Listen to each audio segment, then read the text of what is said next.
Shalom, shalom, shalom, shalom. Vous êtes dans votre émission sur les principes fondamentaux d'un leadership dynamique.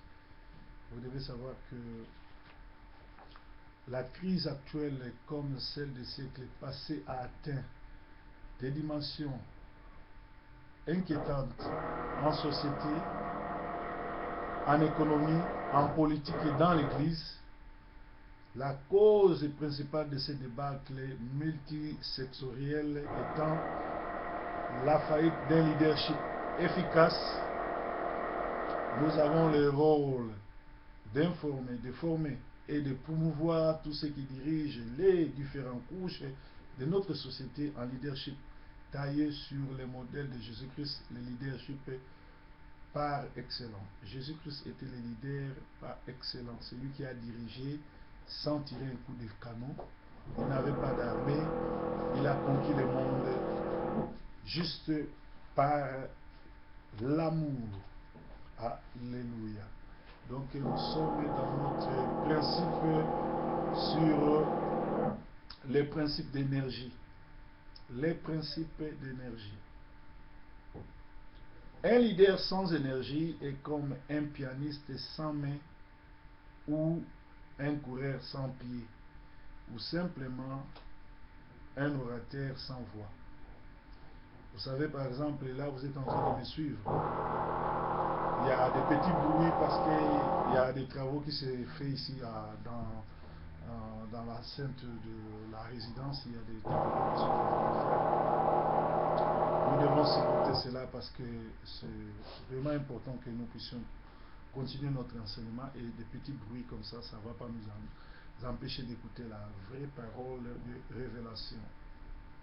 Et la Bible dit, un leader sans énergie est comme un pianiste sans main ou un coureur sans pied ou simplement un orateur sans voix.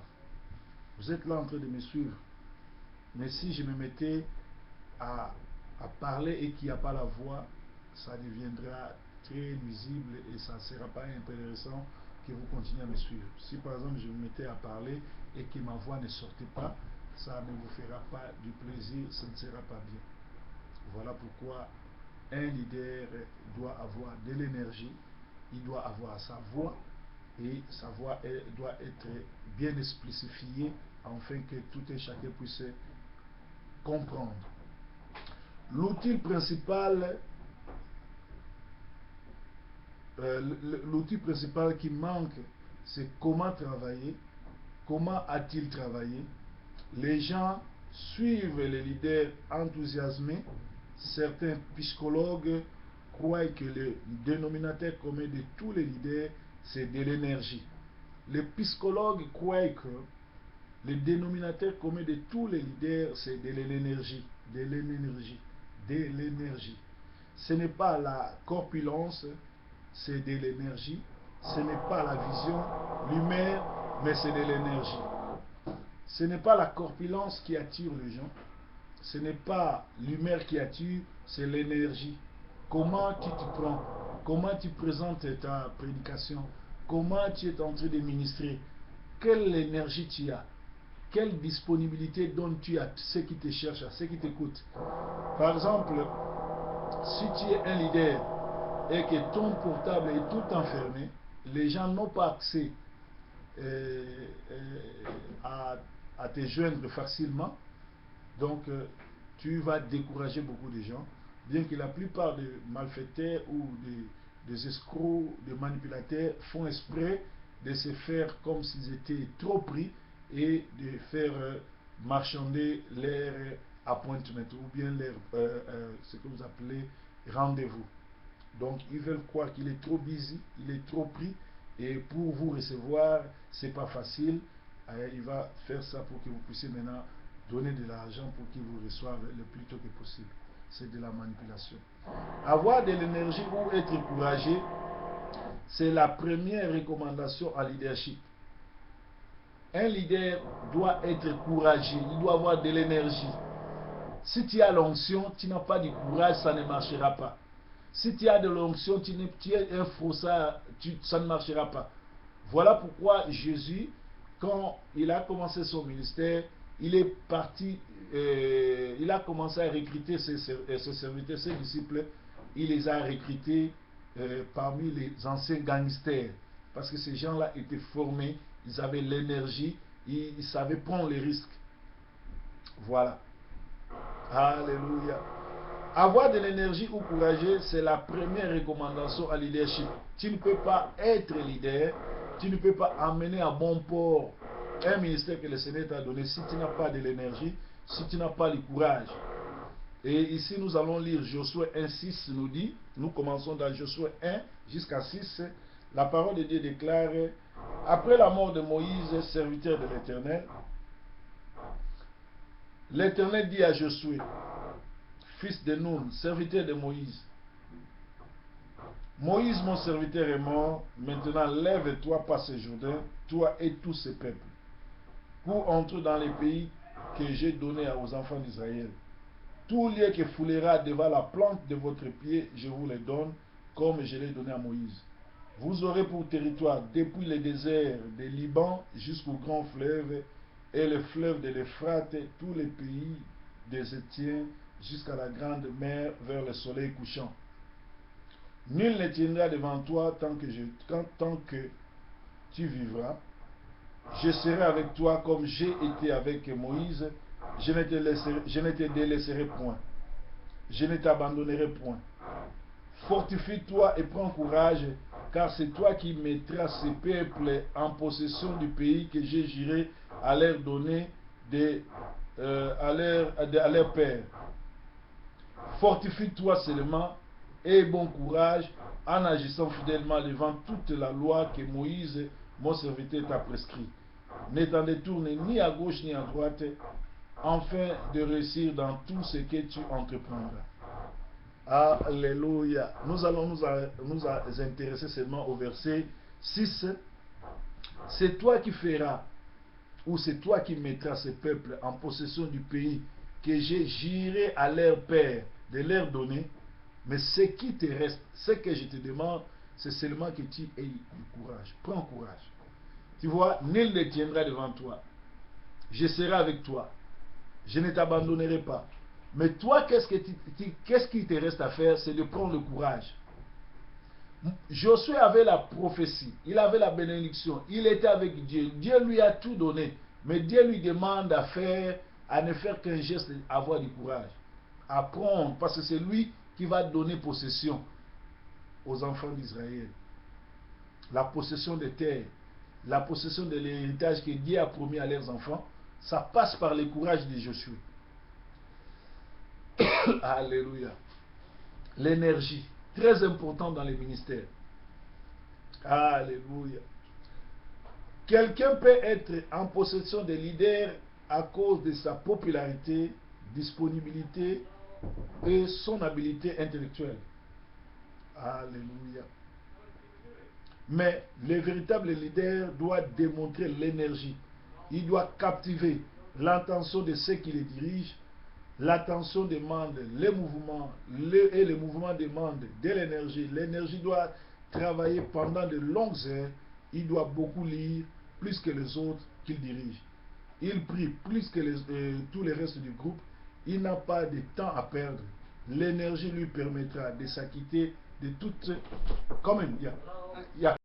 Come inside. Can you put out charge, please? Yeah, everywhere. Fully here. There. I'm done here for now. Yeah, now. I'm done for now, yeah. Did you finish now? Yeah, we'll be back tomorrow when they've finished on the roof. And we'll just connect up there. All right, thank you. It'll only take All half right. an hour tomorrow. Thank you. Cheers, mate. Bye bye. Excusez-moi, il y avait des gens qui travaillaient avec moi à la maison. Je vous ai dit tout à l'heure, donc ils devaient intervenir tout. J'ai 21 minutes à terminer cet enseignement. Alors, le problème c'est quoi? Il dit, quelqu'un peut être en possession, il peut devenir leader parce qu'il est très populaire, parce qu'il est intellectuel, mais le véritable leader doit démontrer de l'énergie. Il doit captiver l'attention de ceux qui dirigent. L'attention demande les mouvements et les mouvements demandent de l'énergie. L'énergie doit travailler pendant longtemps pendant de longues heures, il doit beaucoup lire plus que les autres. Il doit s'informer. Tu ne peux pas former, tu ne peux pas informer si toi-même tu ne t'informes pas. Alléluia, alléluia, alléluia. Tu ne peux pas informer si toi-même tu n'es pas informé. Pour être informé, tu dois être cultivé. Tu dois être un autodidacte. Tu dois lire tout ce qui se passe. Tu dois connaître, tu dois t'informer. Regarder la télévision, suivre les informations parce que devant toi, tu as des gens à diriger. Tu dois censé être informé pour les former. Alléluia, alléluia, alléluia, alléluia, alléluia, alléluia. Donc c'est ça un leader. Il dirige et il doit travailler beaucoup plus que les autres. Il doit lire beaucoup plus que les autres qu'il dirige. Il prie plus que les autres. Il dirige plus que le reste de son groupe. Il n'a pas de temps à perdre. L'énergie lui permettra de s'acquitter de toutes ses exigences. Il doit beaucoup écrire. Il prend des contacts. Il voyage, étudiant à vie et formateur des autres. Tout ce qu'il demande, c'est de l'énergie. Un leader doit être étudiant à vie et doit être serviteur des autres. Voilà pourquoi si tu vas dans une église où le pasteur se plaint, où il dit que lui travaille beaucoup, vous l'aidez pas, vous ne l'assistez pas, tout et tout, c'est un faux leader. Il faut l'abandonner parce qu'il ne sait pas ce qu'il est en train de faire. Un vrai leader doit passer son temps à étudier, à lire, à s'informer, tout et tout et tout. Tout ça passe par là. Il doit beaucoup écrire aussi. Il doit prendre des contacts. L'énergie est l'exécution rigoureuse de la puissance. C'est la capacité d'agir ou d'être actif. L'énergie d'un leader se communique à ses disciples à travers sa vitalité physique, son alerte mentale, son travail dur, son engagement, sa persistance et surtout son attention sur les détails. Un leader doit connaître tous les détails. Un leader doit donner l'attention à ce qu'il dirige. Il doit être informé de tout. Et il doit aimer ce qu'il dirige. Il doit les aider. Il doit être à côté d'eux. Il doit être facile. Il va laisser l'opportunité. C'est-à-dire il doit laisser ses portes ouvertes, ses téléphones ouverts, ses emails. Il doit vérifier, lire et répondre. C'est ça un leader. Alléluia. Ça, ce sont les enseignements sur les principes fondamentaux d'un leadership. C'était le premier manuel de Christian Institute for Leadership International Network qui est basé à Singapour. Et les leaders formateurs, c'était le docteur Moïse Chimbumbu, Mwanangola, de l'armée de l'Éternel, dont moi je suis étudiant. Le professeur Moïse Chimbumbu, qui est aussi mon parrain de mariage, il m'a formé, il m'a donné des diplômes pour enseigner sur l'école des leaders, parce que j'ai distingué dans cette école. Donc moi je suis un leader formé. Alléluia. Alléluia. L'énergie et l'exécution rigoureuse de la puissance. C'est la capacité d'agir ou d'être actif. L'énergie d'un leader se communique à ses disciples à travers sa vitalité physique, son alerte mentale, son travail dur, son engagement, sa persistance et surtout son attention sur les détails. Le pasteur doit connaître tous les détails parce que nous allons rendre compte devant Dieu de tous les disciples, de tous les fidèles que le Seigneur nous a donnés. Donc si tu négliges un paramètre de leur vie, tu en rendras compte devant Dieu. Alléluia. Aujourd'hui, nous avons des faux leaders, ils se contentent seulement du nombre de gens à l'église. Quand il te voit à l'église, il est content. Il devient très mécontent quand tu ne donnes pas ta dîme, quand tu ne donnes pas ton offrande. Là, il est très mécontent. Mais un leader, un vrai leader, ne se contente pas seulement que tu viennes à l'église, que tu donnes ta dîme. Il doit aussi se contenter de ta vie. Il doit être content que les enseignements que tu es en train de suivre, les enseignements qu'il te donne, t'aident à progresser. La vitalité physique. La moelleuse repousse quand la vivacité attire. L'alerte mentale. La réflexion et le raisonnement rapide révèlent de l'intelligence à un haut niveau. les personnes qui raisonnent avec beaucoup de retard ne peuvent pas bien diriger. Un malade mental, tu ne peux pas lui demander de diriger les gens. Parce que lui-même a des problèmes mentaux, c'est-à-dire qu'il ne peut pas diriger. Les travaux durs. Nous sommes toujours dans notre enseignement sur le leadership. Le travail est la plus commune expression de l'énergie humaine. Un paresseux ne peut jamais diriger, il est bon pour le repos au lit.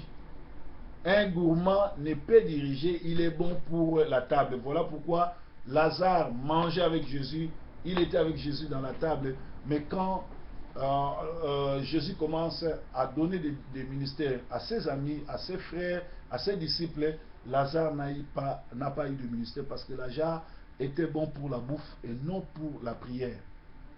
Engagement et persistance. La Bible déclare: celui qui persévérera jusqu'à la fin sera sauvé. Matthieu 10, 22. Quand tu reçois le Seigneur, quand tu donnes ta vie au Seigneur Jésus-Christ, tu lances la guerre. Tu déclares la guerre contre tout le monde panaminium, contre les sorciers de ton village, de ton quartier, de ton entourage. Alors il faut être fort dans la vie, il faut être fort dans la prière, parce que ces gens-là vont te combattre la nuit et la jour. Ils feront tout pour que toi tu puisses abandonner. Mais la Bible dit: celui qui persévérera jusqu'à la fin sera sauvé. Il faut persévérer.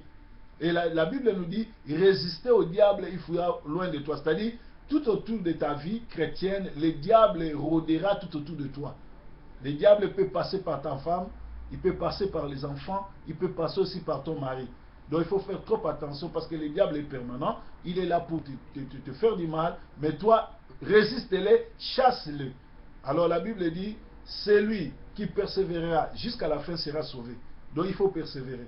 Même si aujourd'hui les fidèles ne viennent pas, tu n'as qu'une personne, il faut persévérer, il faut continuer. Parce que le diable, qu'est-ce qu'il fait? Il veut te dérouter, il veut te déconnecter de Dieu. C'est ça le travail du diable. Voilà pourquoi le Seigneur a dit, Jésus-Christ a dit dans Matthieu 15, 1, il dit: je suis le cep et le Seigneur et le Dieu et les vignerons. C'est-à-dire, celui qui est attaché à Jésus portera des fruits. Mais être attaché avec Jésus ou être attaché à Jésus, c'est un combat.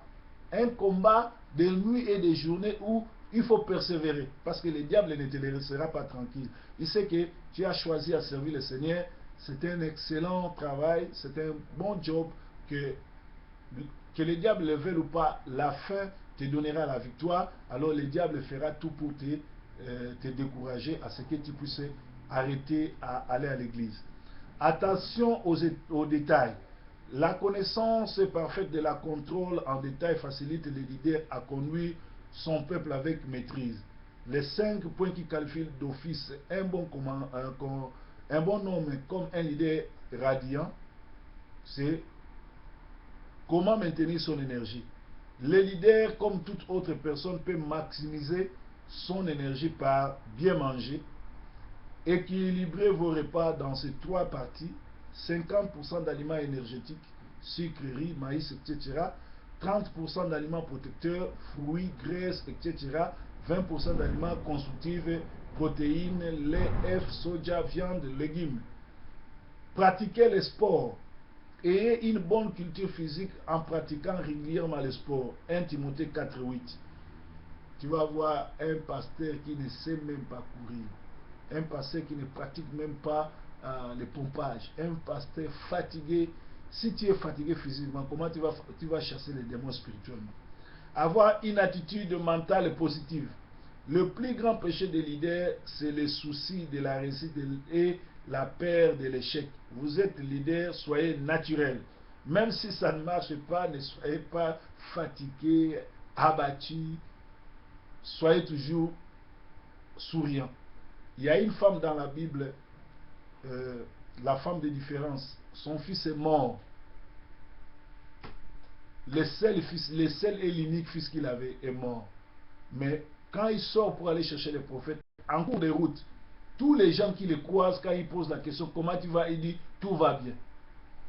Tu sais que si cette femme se mettait en cours de route à raconter à ses amis, à ses cousins, à ses voisins qu'il avait laissé son fils, son unique fils, mort sur son lit, il y a des gens qui devaient aller lui proposer le corbillard de moins cher, y aller le conseiller, à l'aider, à enterrer l'enfant, aller chercher la terre, tout.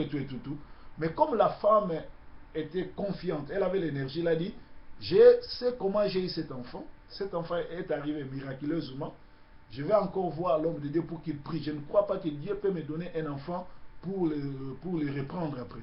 Et la femme a gagné le procès parce que l'homme de Dieu a réussi à ressusciter cet enfant par grâce de Dieu.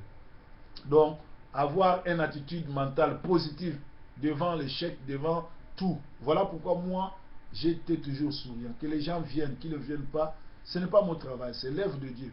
Alors pourquoi avoir des soucis? Il n'y a que le Seigneur Jésus-Christ qui est mort sur la croix. Moi, je ne peux pas mourir pour la deuxième fois. Non, je suis très content par rapport au nombre de gens qui viennent.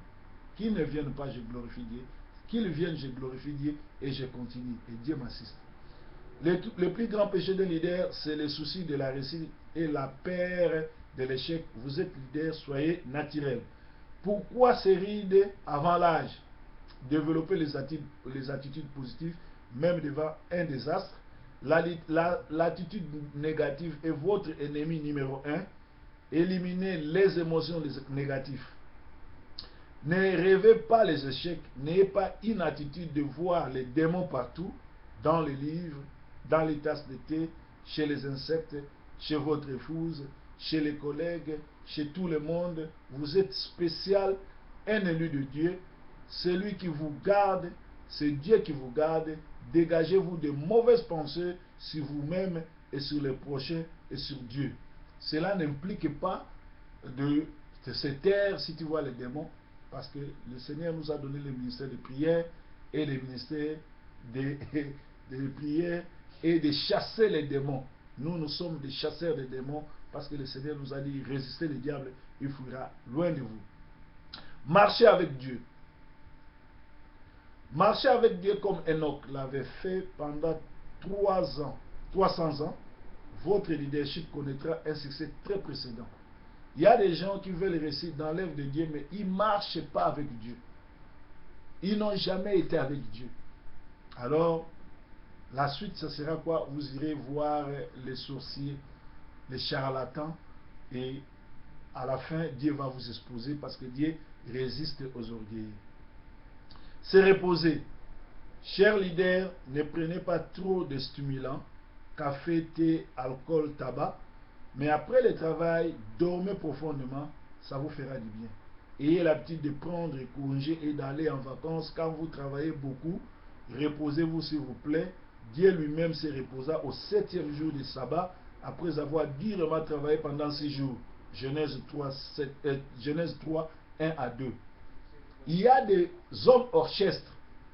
Voilà pourquoi aujourd'hui il y a des hommes de Dieu qui tombent des chaos en pleine prédication parce qu'ils travaillent comme si c'était lui Dieu, le fils Dieu.